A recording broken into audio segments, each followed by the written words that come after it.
ஒவ்வொரு படத்திலும் இந்த கேரக்டரை உள்வாங்கி அவர் பிரதிபலிச்சிருக்கிறார். பாஷா படம் எடுக்கும்போது, "எட்டுக்குள்ள உலகம் இருக்கிறது" அப்படின்னு அந்த பாட்டு வரும். அந்த பாட்டு அது முடிச்சுட்டு அந்த பாட்ட எடுத்து வந்து என்கிட்ட அந்த கேசெட் எடுத்து வந்து போட்டு காட்டினாரு. "என்ன ரேக் மாரி இருக்கு" அப்படிம்பேன். "ஏய் நீ வேணா பாரு, இதுதான் சூப்பர் சூப்பர் ஹிட்டா வரும்" அப்படின்னுவாரு. ஆ. அந்த பாட்டு. அஞ்சலி படம்.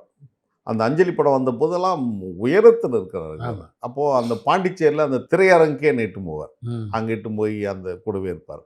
ஒரே ஒரு படம் மட்டும் நான் பார்த்துட்டு, "ஏய் உன் ஃப்ரெண்டுன்னு சொன்னா என்ன பின்னி எடுத்திருப்பாங்க" அப்படின்னேன். I know, I know, I know ஒரு சைக்கோ மாரி புரியாத நடிச்சிருப்பார். புதிர். புரியாது. அது "ஏய் ஏன்யா அப்படி நடிச்ச?" அப்படின்னேன். "நல்லா இருந்ததா இல்லையா?" அப்படின்னு. "ஓ அடிச்சிருவாங்க நீ பாரு ரோட்ல கிட்ட சுத்திராத" அப்படின்னுவேன். அப்போ அவர் சொன்னாரு, "நான் வெற்றி பெற்றிருக்கிறேன்னு" சொன்னார். அந்த கேரக்டர் கரெக்ட். தாக்கம் இருக்குதுல்ல, உங்களுக்கு ஒரு பாதிப்பு ஏற்படுத்தியிருக்குன்னா, அதுதான் பாதிப்பு வெற்றி. ஏற்படுத்திக்கிறதுல, அப்ப நான் வெற்றி பெற்றிருக்கிறேன்ல. சில நாள்ல என் கூடவே இருந்துரும்னு நினைப்பாரு. அப்புறம் ஷூட்டிங்கு, யூனிட்லாம் போயிடும். அவங்க அப்பா, அம்மா, அவங்க தம்பி சுரேஷ்லாம் ஃபோன் பண்ணுவாங்க.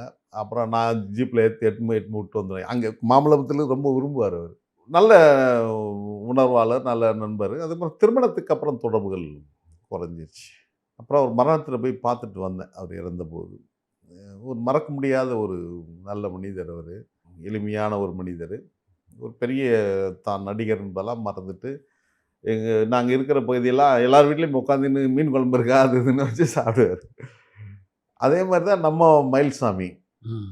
மயில்சாமி வந்தாலும் அப்படியே இருந்துட்டு, அங்க இருக்க "ஏக்கா மீன் குழம்பு தான் குடுக்கா, கறி குழம்பு தான் குடுக்கா" அப்படின்னு சொல்லி சாப்பிட்டு ஜாலியா இருந்துட்டு போவாரு. அதெல்லாம் மறக்க முடியாது. நல்ல நினைவுகள் அதெல்லாம்.